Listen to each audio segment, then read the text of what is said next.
Saya sholat subuh di masjid jamaah. Rakaat pertama setelah Al-Fatihah, waladdallin. Amin, kata makmum kan. Bismillahirrahmanirrahim. Yasin. Mak langsung bengkak. Ngaku ya.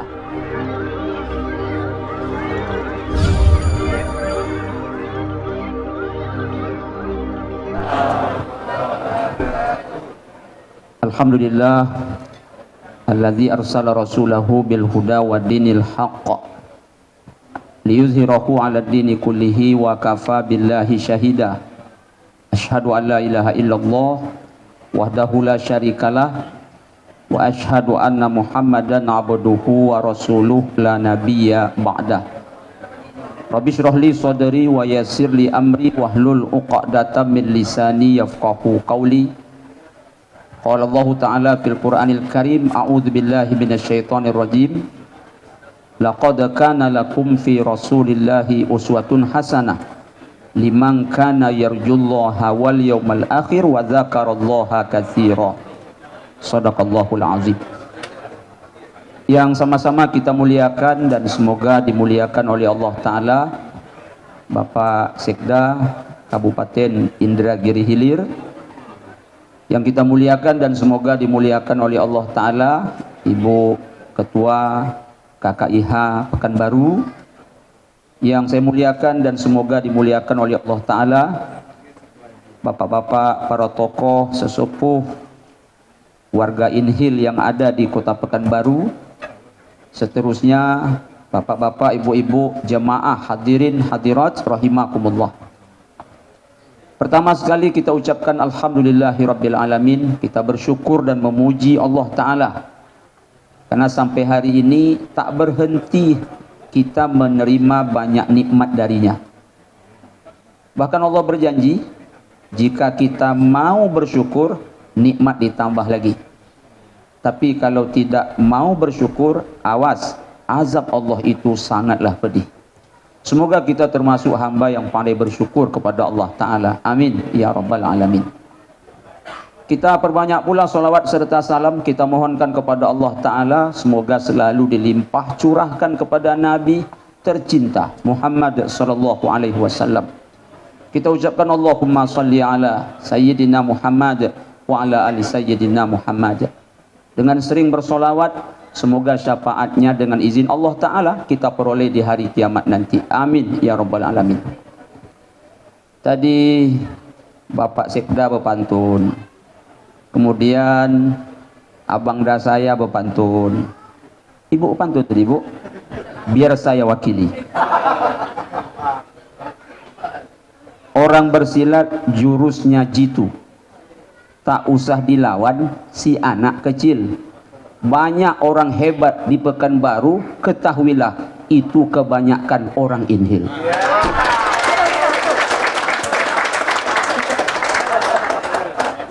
Itu baru tadi dapat pantunnya. Sempat tadi malam saya karang, antalah. Mungkin lebih hebat daripada itu. Saya sudah 2 kali ceramah ke Inhil. Dulu tahun 2019 Maulid Nabi di Pulau Cawan.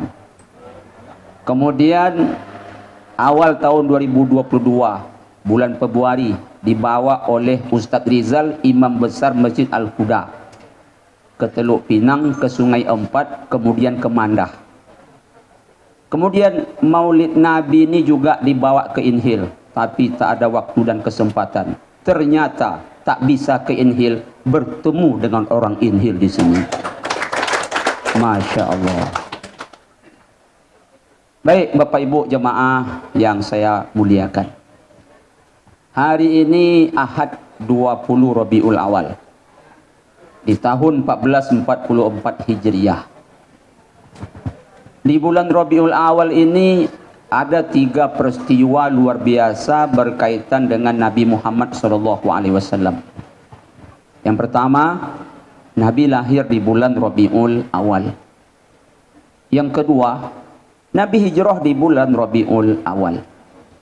Yang ketiga, Nabi meninggalkan kita semua juga di bulan Rabiul Awal. Bahkan kebanyakan ulama yang berkecimpung di bidang sejarah,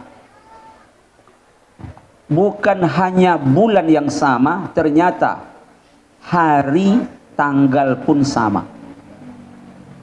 Lahir Senin 12 Rabiul Awal, sampai ke Madinah hijrah Senin 12 Rabiul Awal, wafatnya Nabi juga Senin 12 Rabiul Awal. Ini bukan kebetulan, Allah lah yang menetapkan. Agar apa? Supaya kita ingat. Sehingga ingat satu, ingat ketiga-tiganya.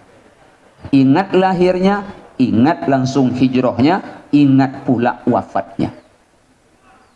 Karena Nabi itu memang tak boleh untuk dilupakan.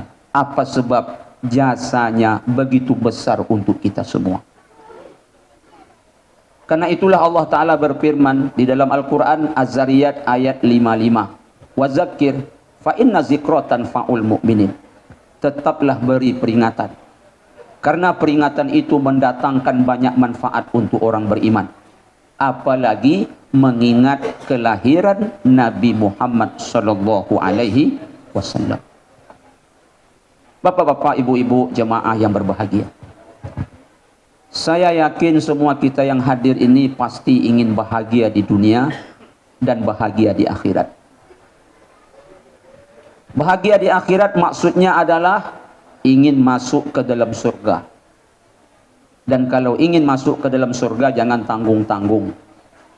Minta kepada Allah surga yang paling tinggi dan bersama Nabi di dalamnya. Ada sebuah doa disampaikan oleh sahabat Ibnu Mas'ud, didengar oleh Nabi. Lalu apa kata Nabi? Teruskan doa ini. Apa bunyi doanya? Allahumma inni as'aluka imanan la yartad, wa na'iman la yanfad, wa murafaqata Muhammad fi a'la jannatil khuld. Ya Allah, aku memohon kepadamu iman yang kokoh. Aku meminta nikmat yang terus-menerus mengalir. Aku bermohon ya Allah, bersama Nabi Muhammad lah nanti di dalam surga. Ustaz, setinggi itu betul cita-cita kita untuk urusan akhirat? Iya.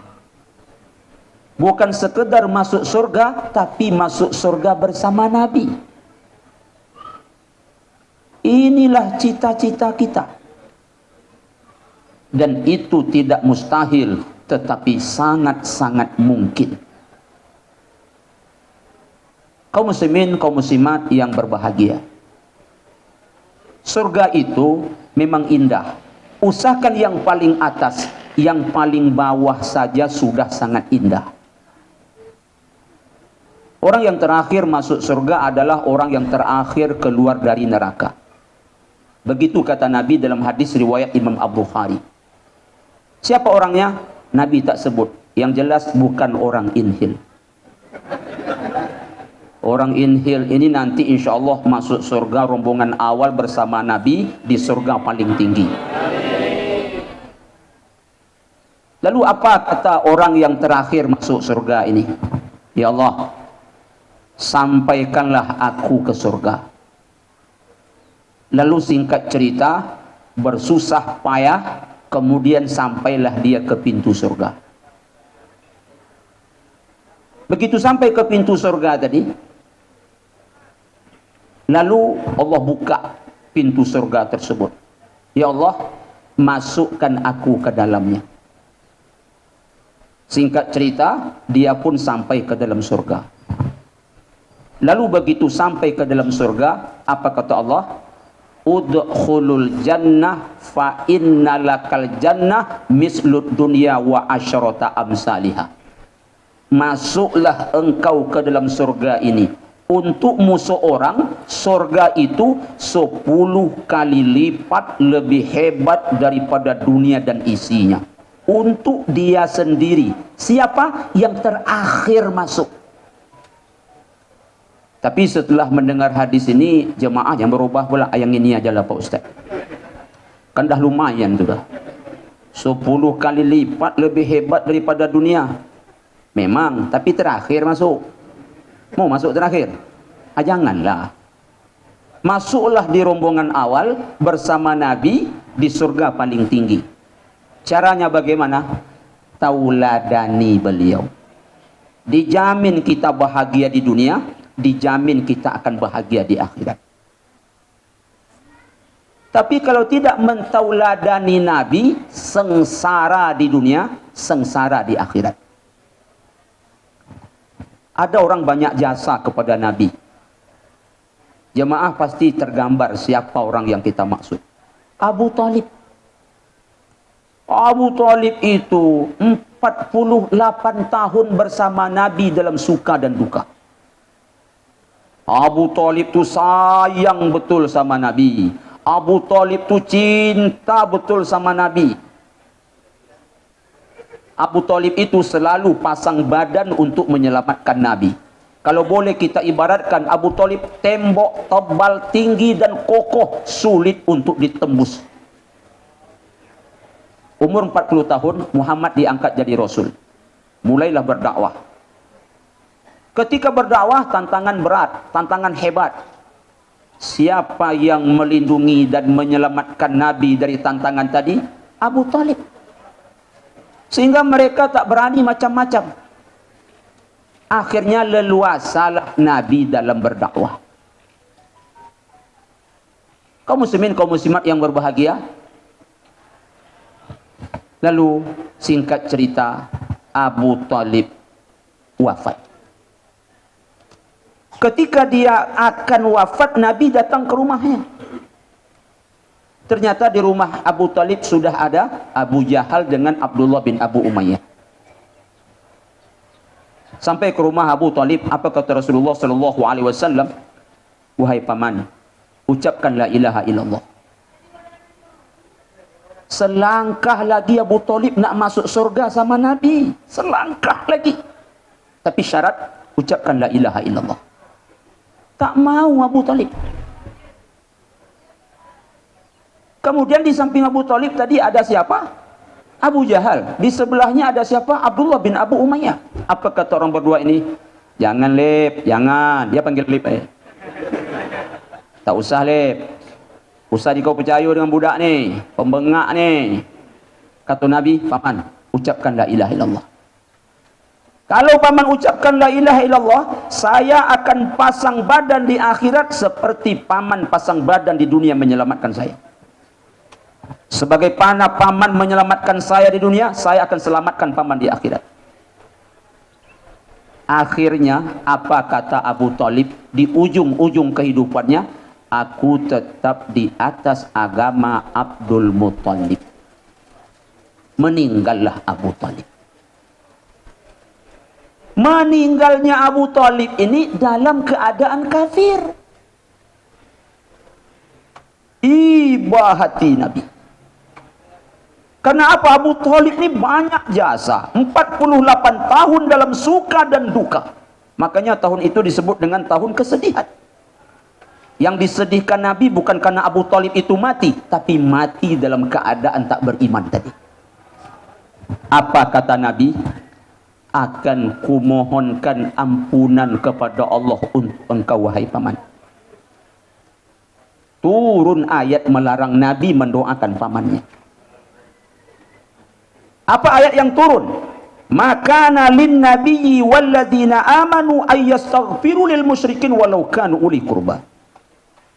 Tak boleh. Tak boleh seorang nabi, begitu juga orang beriman berdoa kepada Allah supaya Allah ampuni orang-orang musyrik sekalipun orang musyrik itu qarib kerabat terdekat. Dilarang Allah Nabi Muhammad doakan pamannya. Sebab apa? Pamannya bukan umatnya.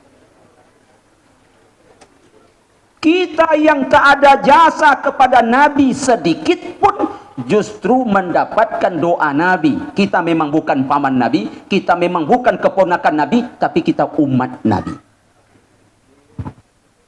Abu Talib bukan umat Nabi, walaupun jasanya banyak. Kita adalah umat Nabi. Maaf, walaupun belum ada jasa kita kepada Nabi. Inilah kebahagiaan kita sekarang di dunia. Apa itu? Jadi umat Muhammad sallallahu alaihi wasallam. Karena dilarang oleh Allah Ta'ala, Nabi Muhammad mendoakan pamannya, maka Nabi iba yang bersangatan, turun ayat menghibur Nabi. Apa ayat yang turun? Innaka la tahdi man ahbabta, walakinnallaha yahdi man yasha. Engkau Muhammad tak bisa memberi petunjuk sekalipun kepada orang yang kau cintai. Apa sebab? Petunjuk urusan Allah kepada orang yang ia kehendaki. Lalu bagaimana nasib Abu Talib, Pak Ustaz? Ini cerita akhirat lagi. Abu Talib masuk neraka. Berapa hari? Seminggu atau 10 hari? Seminggu atau 10 hari? Begitu masuk tak pakai keluar-keluar lagi. Kenapa Abu Talib masuk neraka di akhirat? Kok tidak bahagia? Kok tak masuk surga? Dia tak tauladani Nabi. Cuma Abu Talib Allah kasih azab ringan saja. Apa azabnya, Pak Ustaz? Dengarkan hadisnya. Ahwanu ahlin nar azaban Abu Talib. Penduduk neraka itu yang paling ringan azabnya Abu Talib. Apa azabnya? Wa huwa munta'ilun bina'laini yaqli min hadimau. Abu Talib memakai sepasang sepatu, mereknya bara api neraka. Itu mereknya. Begitu dipakai, panas naik ke atas, tiba di kepala, pecah kepalanya, ameleleh isi otak. Itu paling sedap itu. Itu yang paling sedap itu. Awak pakai sepatu lapang aja tak bisa. Kaki 40, sepatu 70. Mau pakai? Kalau kita pakai, orang tak tengok muka kita, tengok sepatu kita, muak banyak lebihnya. Yang lapang tak mau, apalagi sempit. Berapa kaki tadi? 40. Sepatu berapa? 30. Kita paksa, lecet kaki awak. Kadang-kadang pas pun ukuran sepatu kita tak mau pakai. Kenapa tak pakai? Ukuran dah pas. Merek tak ancak, warna tak mantap. Kalau sepatu kita tak mau pakai, lapang, sempit, bahkan pas ukurannya, siapa kita yang mau memakai sepasang sepatu dari bara api? Itulah yang diterima Abu Talib di akhirat. Lalu bagaimana kita umat Nabi? Nih, kullu ummati yadkhulunal jannah. Setiap umatku masuk surga. Bahagia kita di akhirat. Tapi hadis belum selesai lagi. Kullu ummati yadkhulunal jannah. Setiap umatku masuk surga. Ada sambung hadis. Illa man abah. Kecuali yang tak mau. Bertanyalah sahabat, ya Rasulullah, ada yang tak mau? Kata Nabi, yang taat kepadaku berarti dia masuk. Yang tak taat kepadaku, orang itulah yang tak masuk. Jadi nak bahagia di akhirat, taati Nabi selagi kita hidup di dunia. Ada seorang laki-laki. Kenapa Ustaz sebut laki-laki? Memang tak disebut namanya. Berarti orang ini tak terkenal ini. Tak terkenal ini. Karena kalau yang terkenal itu disebut namanya Abu Hurairah. Kan begitu. Ali bin Abi Thalib, Sa'ad bin Abi Waqqas. Kalau kita baca hadis, lalu datang seorang lelaki, berarti tak terkenal ini. Jadi mengapa lelaki tak terkenal ini? Dia datang kepada Nabi. Ya Rasulullah, di atas dunia ini ya Rasulullah, engkaulah orang yang paling kucintai. Saking cintanya aku kepadamu ya Rasulullah, aku tak bisa bertemu denganmu walau sehari. Kalau tak bertemu aku denganmu ya Rasulullah, rindu hatiku ya Rasul, rasa-rasa nak mati aku. Begitulah kalau tak bertemu Nabi, rasa nak mati dia. Itulah sebabnya tiap hari aku tengok engkau ya Rasul, sekejap jadilah, yang penting tiap hari nampak. Tapi ada satu yang terpikir olehku ya Rasulullah. Apa itu? Engkau sudah dijamin masuk surga. Aku belum. Surga engkau tentu surga paling tinggi. Kalaupun aku masuk surga, tentu surga aku surga paling bawah. Kalau begitu nanti di akhirat tak bahagia aku ya Rasul. Di dunia aku dapat menengok di kau. Di akhirat justru tak dapat. Aku minta boleh enggak ya Rasul? Kata Nabi, mintalah. Ya Rasulullah, aku ingin satu surga denganmu. Tinggi betul permintaan. Awak tak terkenal nak satu surga pula dengan Nabi. Karena permintaannya tinggi macam ini, kemudian surga itu urusan ilahi Rabbi, Nabi diam. Lalu siapa yang menjawab keinginannya? Tak tanggung-tanggung. Yang menjawab langsung wahyu dari Allah. Apa bunyi jawaban Allah Ta'ala atas permintaan lelaki ini? Wa may yuti'illaha wa rasul fa ulaika ma'allazina an'amallahu alaihim minan nabiyyin wasiddiqin wasyuhada wasalihin wa hasuna ulaika rafiqa. Surah An-Nisa 69. Siapa yang taat kepada Allah dan Rasulnya, maka mereka bersama orang-orang yang telah Allah beri nikmat kepada mereka. Bersama di mana? Bersama di surga. Dengan siapa? Para nabi, orang-orang siddiq, orang-orang syahid, orang-orang saleh. Jadi kita ni nanti bisa satu surga dengan Nabi. Bisa satu surga dengan Nabi. Nanti orang inhil berkumpul situ. Bapak katanya. Pak Ustadz mana katanya? Ustadz kan bukan orang inhil, orang Bangkalis. Tengok nanti di kapling orang Bangkalis. Nampak saya situ tuh. Jadi tak mustahil. Karena Nabi ini sangat cinta kepada kita. Saking cintanya Nabi kepada kita, beliau lebih cinta kepada kita dibandingkan dirinya. Duduk Nabi sama sahabat. Apa kata Nabi? Sahabatku, aku rindu kepada saudaraku. Mendengar itu, apa kata Abu Bakar? Ya Rasulullah, bukankah kami ini saudaramu? Kalian bukan saudaraku, tapi kalian adalah sahabatku. Lalu siapa saudaramu ya Rasulullah? Saudaraku adalah mereka yang tak pernah bertemu denganku. Mereka tak pernah melihat wajahku, tetapi mereka beriman kepadaku. Aku nanti bersama mereka di akhirat. Itulah hebatnya kita. Tak pernah bertemu Nabi, tak pernah menengok mukjizat Nabi, kita jauh di belakang Nabi, tetapi kita dirindukan Nabi. Kita mendapat nikmat besar dari ilahi, diutusnya Nabi Muhammad. Ada orang bertemu dengan Nabi tiap hari, bahkan dia adalah paman kandung Nabi, tak dapat nikmat Allah utus Nabi. Itulah contohnya tadi. Siapa? Abu Talib. Bahkan lebih parah lagi siapa? Abu Lahab. Itulah kebahagiaan hidup di dunia, berimannya kita kepada Rasulullah sallallahu alaihi wasallam.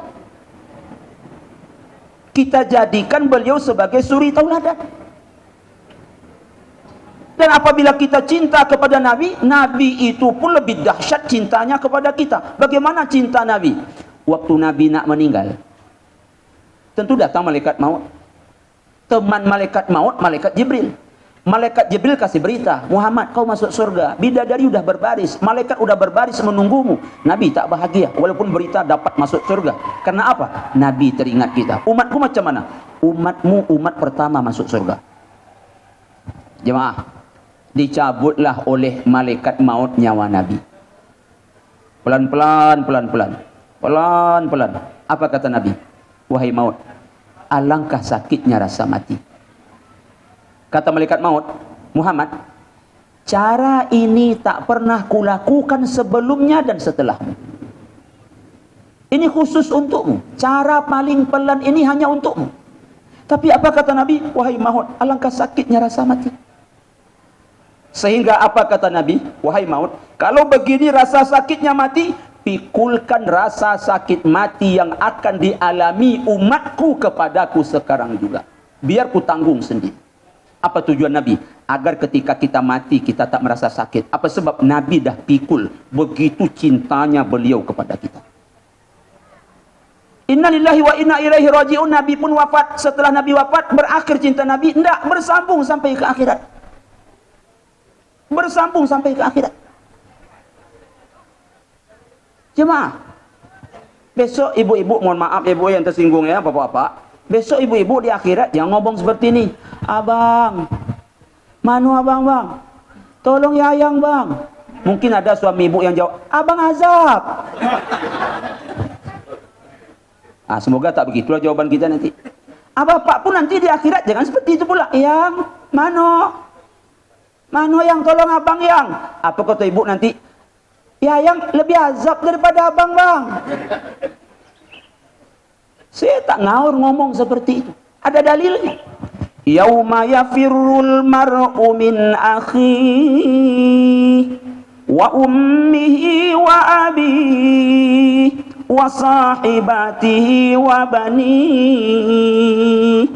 Hari itu orang lari dari saudaranya. Anak lari dari ayah dan ibunya. Suami lari dari istrinya. Kenapa? Yauma idzin sya'nu yughni. Karena hari itu hari mengurus diri sendiri. Kita tak urus anak lagi, suami tak urus istri lagi, istri tak urus suami lagi. Kita ngurus diri sendiri, kita lari. Yang tak lari bahkan mencari-cari kita siapa? Muhammad sallallahu alaihi wasallam. Nabi justru mencari kita. Artinya yang pasti baru menolong kita di akhirat Nabi Muhammad sallallahu alaihi wasallam. Manusianya yang saya maksud. Tapi kalau amal soleh kita udah jelas. Sedekah jariyah, tahajud kita, maksudnya makhluk yang akan nolong kita yang pasti adalah Muhammad sallallahu alaihi wasallam. Kaum muslimin, kaum muslimat, saudaraku rahimakumullah. Maka apabila kita ingin ditolongnya nanti di akhirat, sehingga ketika kita mendapatkan pertolongan Nabi, itulah kebahagiaan, kita mesti cintai dia selagi kita hidup di dunia. Cinta itu membuat kita bahagia. Suami pasti cinta ke istri, istri pasti cinta ke suami. Apabila saling cinta mencintai, lahirlah kebahagiaan. Tapi secinta apapun suami ke istri, secinta apapun istri ke suami, Nabi nomor satu dicintai. Ingat itu. Nabi nomor satu dicintai. Jadi bapak-bapak, cintai istri, jangan jadi Rizky Bilar. Azab listi dibikin. Saya dulu ngepen sama Rizky Bilar. Semenjak dia tempel listi, muak saya menengok. Tapi nomor listi tak pula ada sama saya. Kok begitu kejadiannya Pak Ustadz? Maaf, karena terlalu lama berpacaran seperti suami istri, sehingga begitu ijab kabul basi. Saya terus terang jawabnya. Jadi kalau ada bapak ibu punya anak gadis, punya anak bujang, jangan keterlaluan supaya pernikahan itu nanti berkah.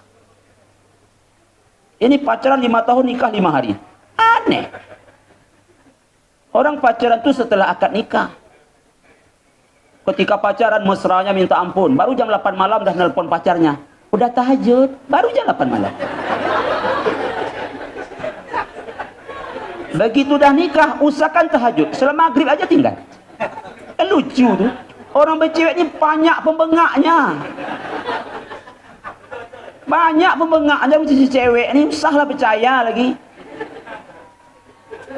Besok kan Senin nih, malam nanti nelpon tuh. Besok puasa Senin ya. Loyo tekak menengok ya. Besok malam Kamis nelpon lagi. Jangan lupa, besok Kamis puasa. Pas dah nikah, Ramadan pun tak puasa. Yang macam ini tak bahagia nih. Makanya nenek-nenek kita dulu, wan-wan kita dulu, aki-aki kita dulu, begitu menikah, kapan pisahnya? Malaikat maut datang. Apa maknanya? Panjang usia rumah tangga mereka. Anak 12, 14, banyak Hebatnya bukan sekedar bisa membesarkan anaknya, bisa membuat anaknya jadi orang besar. Ini contoh Pak Sekda. Ini contoh Pak Hijazi, mantan Sekda kita. Saya tak banyak pula hafal di sini. Itu Pak Mukri. Ini Bu Doktor kita. Apalagi Bu Prof kita. Rektor Unri. Ini orang Inhil. Tepuk tanganlah dulu. Jadi bukan hanya bisa melahirkan anak banyak, bukan hanya bisa membesarkan anak, bahkan membuat anaknya jadi orang besar. Apa sebab? Pernikahan mereka berkah. Karena apa? tak ada pacar-pacaran. Kakek nenek kita dulu pacaran caranya macam mana? Nampak bumbung atap rumah adalah tu. Oh tu tak tahu bahagia. Tu rindu nanti pergi pula. Nampak kain panjang dia terjemur. Rasanya. Awak berdua rasanya punya dunia ni. Sebereman-beremannya kakek nenek kita. Macam mana gaya pacarannya? Dia ambil lidi satu. Lidi. Rumah orang dulu kan berlubang-lubang dinding dia. Dia ambil lidi. Dia masuk ke lubang. Ditangkap nenek kita lidi tadi. Mak senangnya hati. Macam awak berdua yang punya dunia. Lidi kena ambil. Dunia rasa milik berdua. Sekarang macam mana? Tak ada yang seperti itu. Tapi kok sampai ke sini pula begini. Berawal dari suami secinta apapun suami ke istri, secinta apapun istri ke suami, Nabi nomor satu kita cinta. Cinta membuat kita bahagia. Cinta bengak-bengak aja bahagia, apalagi cinta asli. Kaum muslimin, kalau tidak kita cintai Nabi melebihi cinta kita kepada siapapun, iman kita tak sempurna. Apa dalilnya? La yu'minu ahadukum hatta akuna ahabba ilaihi min walidihi wa waladihi wa nasi ajmain. Tak sempurna iman salah seorang kalian, kata Nabi, sebelum aku lebih kalian cintai dari siapapun juga. Mau anak, mau orang tua, mau manusia, siapapun. Aku, kata Nabi, nomor satu kalian cintai. Oh, ego Nabi, Pak Ustaz. Kenapa dikatakan Nabi ego? Masa Nabi disuruhnya kita mencintainya melebihi cinta kita kepada diri kita? Nabi ngomong macam itu, Allah yang suruh. Bukan pandai-pandai Nabi, bukan Nabi ngarang-ngarang. Allah yang suruh. Bukan itu masalahnya Pak Ustaz. Saya ingin dalilnya Al-Quran. Baru puas hati saya. Ini dalilnya. Qul in kana aba'ukum wa abna'ukum wa ikhwanukum wa azwajukum wa ashiratukum wa amwalun iqtarabtumuha wa tijaratun takhshawna kasadaha wa masakinu tardawnaha ahabba ilaykum minallahi wa rasulih wa jihadin fi sabilih fatarabbasu hatta ya'tiyallahu bi amrih. 8 perkara. Apa yang 8 itu? Orang tua, anak, pasangan hidup, keluarga besar, rumah mewah kita, kemudian bisnis kita. Kata anak, kata Allah, letakkan di bawah. Siapa yang nomor satu kita cintai? Muhammad sallallahu alaihi wasallam. Umar bin Khattab itu kuat iman. Saking kuatnya iman Umar, setan nampak Umar, setan lari. Iblis nampak Umar, iblis lari. Terbalik dengan awak, dah lari dikejar setan juga. Dah masuk dalam kamar, dapat juga setan mencari awak. Kata setan, ini minum yuk. Ngantuklah tanah. Kejapnya. Jam 10 dah. Senju lagi. Kan awak segan sama setan tu, apa pergi awak. Bila balik, dekat subuh. Tapi kalau setan dan iblis nampak Umar, setan dan iblis itu lari. Kok bisa? Iman Umar itu kuat. Tapi pada suatu hari begini ceritanya. Nabi Muhammad pegang tangan Umar. Allahu Akbar. Bahagianya Umar, yang megang tangannya Nabi. Gandeng tangan pula lagi. Kesempatan Umar curhat kan? Apa kata Umar? Ya Rasulullah, di dunia ini engkaulah yang paling kucintai. Lalu apa kata Nabi? Benar Umar? Benar ya Rasulullah. Mana yang lebih kau cintai? Aku atau anak-anakmu? Engkau ya Rasulullah. Kau punya istri. Mana yang lebih kau cintai? Aku atau istri-istrimu? Engkau ya Rasulullah. Engkau punya orang tua Umar. Siapa yang lebih kau cintai? Orang tuamu atau aku? Engkau ya Rasulullah. Terakhir Nabi nanya, Umar, mana yang lebih kau cintai? Aku atau dirimu? Kalau itu pertanyaanmu ya Rasulullah, tentu aku lebih mencintai diriku. Setelah itu aku baru mencintaimu. Rasulullah memandang kepada Umar. Dia tatap wajah Umar. Lalu apa kata Rasulullah? Wallahi la yu'min. Demi Allah Umar, imanmu belum sempurna. Udah dijamin masuk surga, setan lari nampak Umar. Tapi apa kata Nabi ketika itu? Imanmu belum sempurna Umar. Umar, robah isi hatimu, robah ucapanmu sekarang.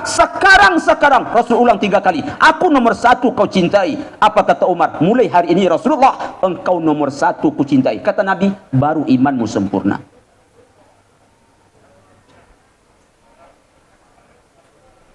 Tapi cinta perlu bukti. Apa bukti cinta? Keteladanan. Kalau ngomong cinta semua bisa. Menyanyi mencintai Nabi semua orang bisa. Saya aja bisa, bukan artis saya bisa. Mau bukti?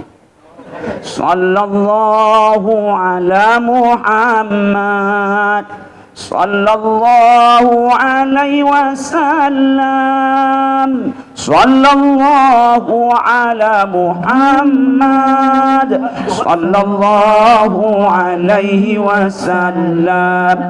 Kalau itu semua bisa. Tapi tak cukup sampai di situ, ada bukti. Apa buktinya? Itulah keteladanan. Apabila kita teladani, disitulah kebahagiaan akan datang. Dunia bahkan tembus ke akhirat sana. Apanya yang kita teladani Pak Ustaz biar kita bahagia? 1, ibadahnya. Kalau kita tak beribadah, macam mana nak bahagia? Macam mana ibadah Nabi? Nabi itu sama-sama udah kita ketahui. Ini ulang-ulang kaji nih. Nabi itu ibadahnya dahsyat. Walaupun sudah dijamin masuk surga. Macam mana dahsyatnya? Solat malam sampai bengkak kakinya.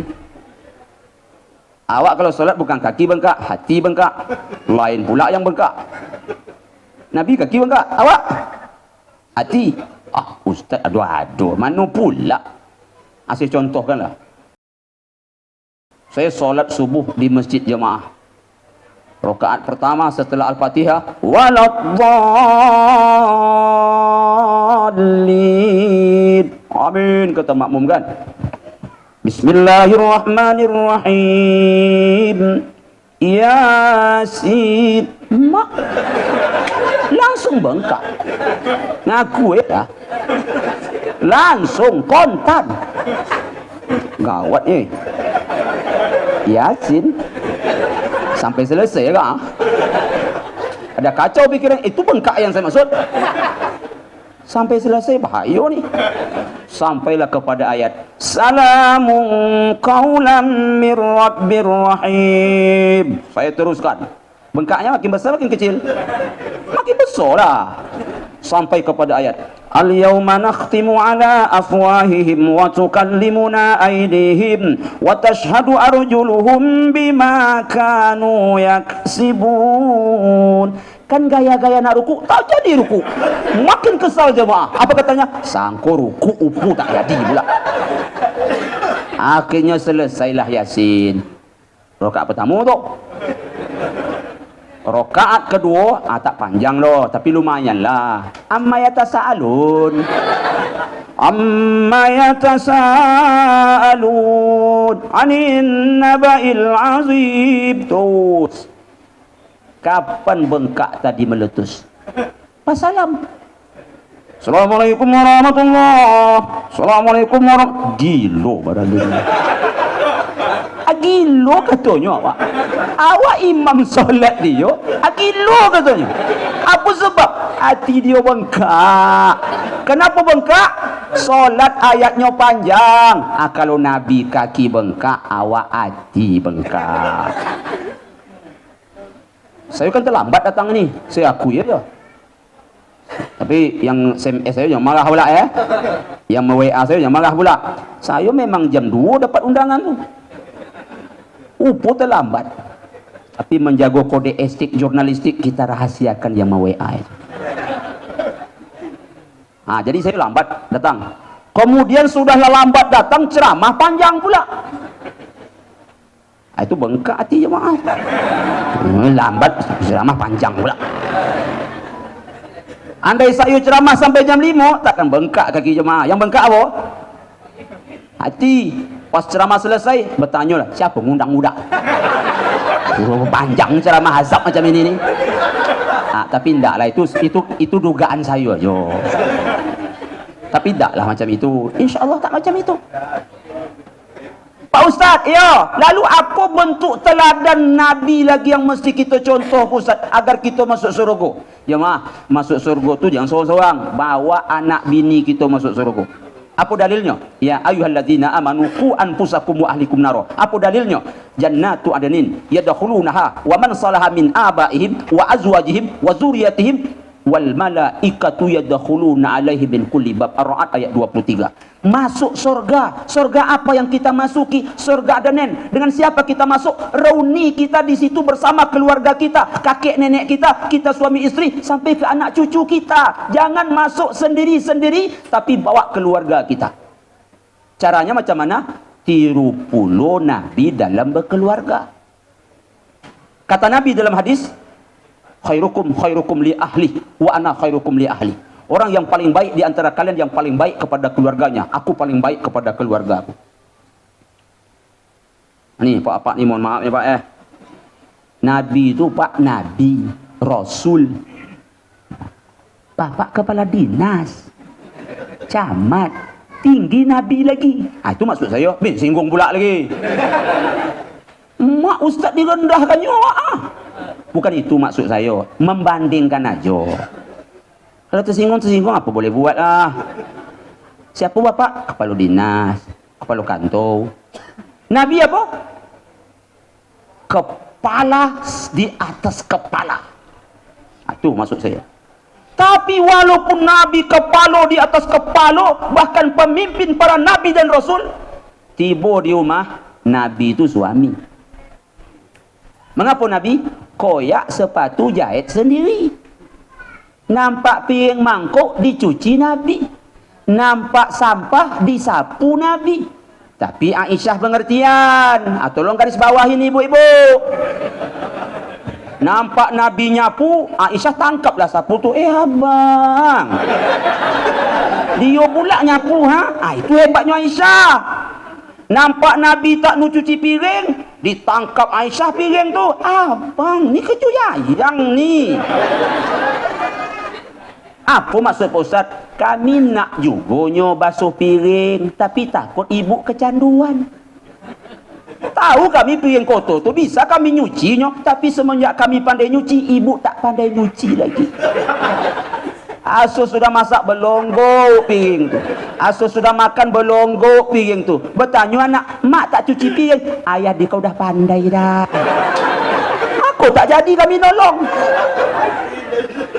Kenapa? Kami pengertian, ibu tak mau mengerti. Nampak sampah, pandai kami nyapu. Kan dulu pernah sekolah, ada tugas piket nyapu, kan gitu. Cuma nanti pas kami nyapu, kata ibu, tak payah, aku nyapu lagi dah pandai, abang nyapu dah. Besok pas sampah banyak, anak nanya, mak tak nyapu. Ayah di kau bukan hanya pandai cuci piring, nyapu pun dah hebat dah. Hancur lah kami. Tapi begitulah Nabi di rumah. Di luar dia adalah Nabi, orang paling mulia, di atas kepala dinas, bahkan di atas presiden. Tapi di rumah Nabi adalah suami. Ini jangan engkik betul. Sampai di rumah, engkik nama itu Pak Kita mau engkik nama. Saya engkik betul. Nabi itu tak engkik orang lah. Itu kalau di rumah. Kalau di luar macam mana? Nabi sudah umur 55, dah tua tu lah. Sampai di Madinah, ada budak kecil, perempuan lagi. Dia pegang tangan Nabi, dia ajaknya Nabi berlari. Nabi ikut berlari. Kalau awak, dia kau nak siapa? Sepak lah. Melo Tahu melo? Melo dia kau Nabi dipegangnya tangan, diajak berlari, Nabi ikut. Tawaduk betul. Awak yang cakap lagi. Woi, nak siapa ni? Orang ajar betul. Tawaduk Nabi itu. Begitulah Nabi di luar, begitu Nabi di rumah, begitu Nabi sebagai hamba. Dulu tak ada berio roh, membelio tak ada roh, tirano tak ada roh, yang ada unta. Nabi kalau nak pergi berjalan kan pakai unta tu. Macam mana Nabi menaikkan orang rumah dia di atas unta? Nabi macam ini naik. Dan naik bini dia, diangkatnya tu. Bawa jalan. Bapak telap macam itu? Telap? Jawabannya, untuh tu tak ada Pak Ustaz. Kalau tak ada untuh, kan kita punya mobil. Tak macam Nabi mendukung bini dia atas untuh, paling tidak, bukalah pintu tu. Please my dear. Tengok dia masuk. Udah pas, baru tutup. Sudah tu bawa masuk. Gas. Macam itu tak telap je kok. Tak ada cerita masuk surga tu. Hapuslah judul ni. Itu tak telap, tak bisa lagi tu. Mulai hari ni macam itulah caranya Pak. Buka pintu, suruh masuk. Udah duduk dia dah, baru kita masuk. Gas. Tapi macam ini ni tak ada. Yang ada adalah tet. Belum lagi. Ada yang lama ya? Tadi nunggu lagi. Makin kuat tu. Tet. Habis gitu rumah datang, berlambat datangnya. Baru terbuka pintu mobil dah digasnya. Begitu tu, keluar kain kakak. Pernah Pak nengok ibu-ibu kain keluar? Itu gegara kena klakson suami. Abang ketahu pengalaman dekat ni. Oh jemaah, pokoknya banyaklah yang nak kita contoh pada Nabi. Semua tak tercontoh doh. Tapi walaupun tak tercontoh semua, jangan tinggalkan semuanya. Apa yang awak sanggup? Ni macam bapak-bapak, ibu-ibu yang punya anak perempuan. Itu kesempatan betul bahagia masuk surga bersama Nabi. Ada dalilnya tu. Sahih Pak Ustaz, sahih. Siapa perawinya? Imam Bukhari. Apa bunyi hadis? Man ala jarataini hatta tablugha dakhaltu ana wa huwa fil jannah kahatain wa asyara bis sababati wal wusta. Kata Rasulullah, siapa punya anak perempuan, dia didik baik-baik, maka orang tuanya nanti bersamaku dalam surga. Bahagialah bapak ibu yang punya anak perempuan. Yang tak punya Pak Ustaz, tambah anak. Untung-untung dapat perempuan. Udah tambah Pak Ustaz, laki-laki juga lagi. Tambah lagi. Oh tak bisa lagi orang rumah melahirkan Pak Ustaz. Orang rumah tambah. Untung orang rumah berikut dapat perempuan.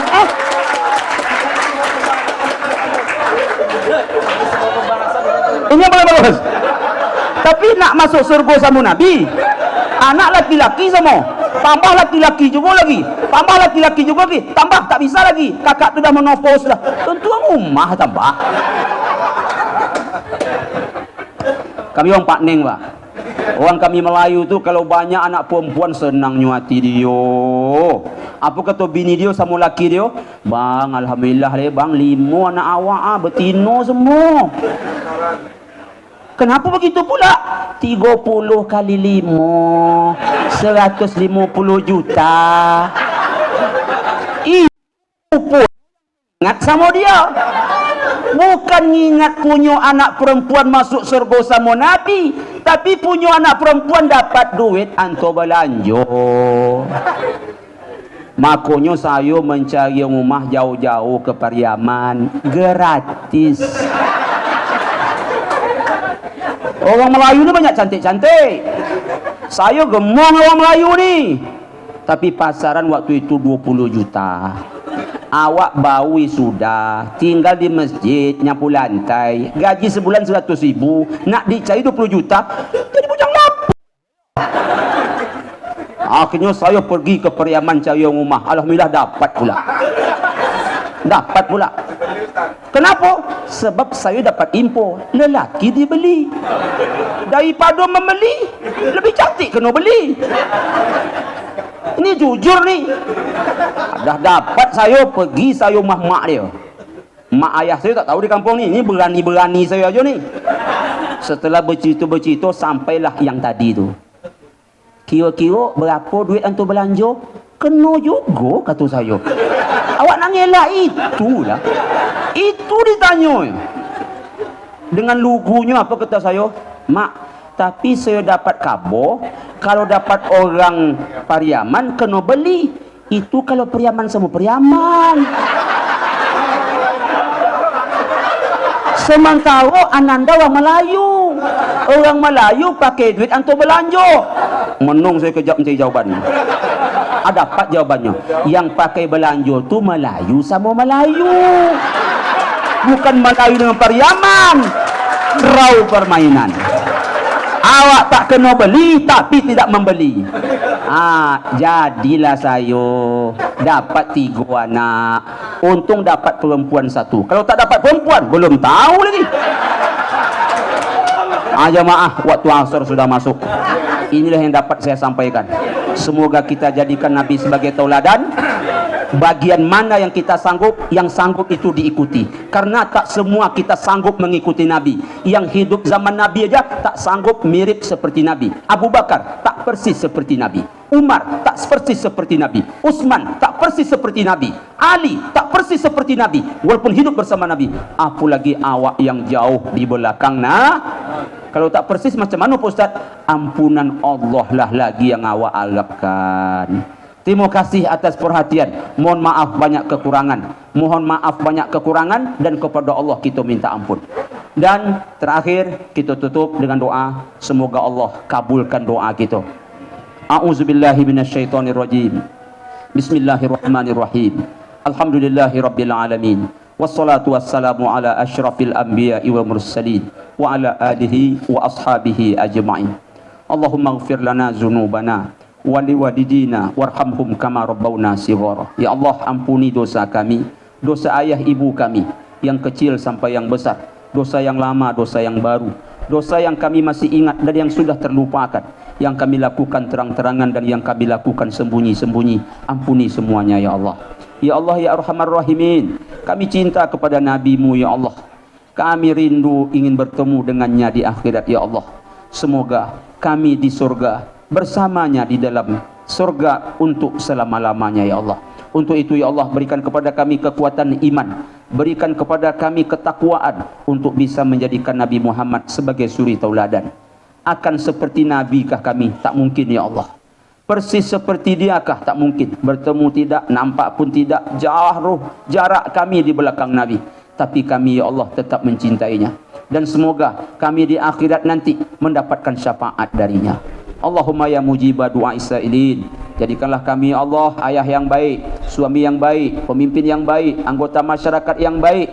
Jadikanlah kami ya Allah cinta kepada ikan, cinta kepada kebaikan, untuk selalu menjaga hubungan dengan orang sekampung kami, hubungan dengan orang yang sama bekerja dengan kami, dengan tetangga kami, dengan siapapun ya Allah. Rabbana istajib wa taqabbal du'aana innaka antas sami'ud du'a wa tub 'alaina ya maulana innaka antat tawwabur rahim. Rabbana atina fid dunya hasanah wa fil akhirati hasanah wa qina adzabannar walhamdulillahi rabbil alamin. Amin. Taqabbalallahu minkum minna wa minkum wa taqabbal ya karim. Assalamualaikum warahmatullahi wabarakatuh. Waalaikumsalam warahmatullahi wabarakatuh. Terima kasih kepada Pak Ustadz yang sudah memberikan tausiahnya. Baik, acara selanjutnya dan pemuncak acara kita pada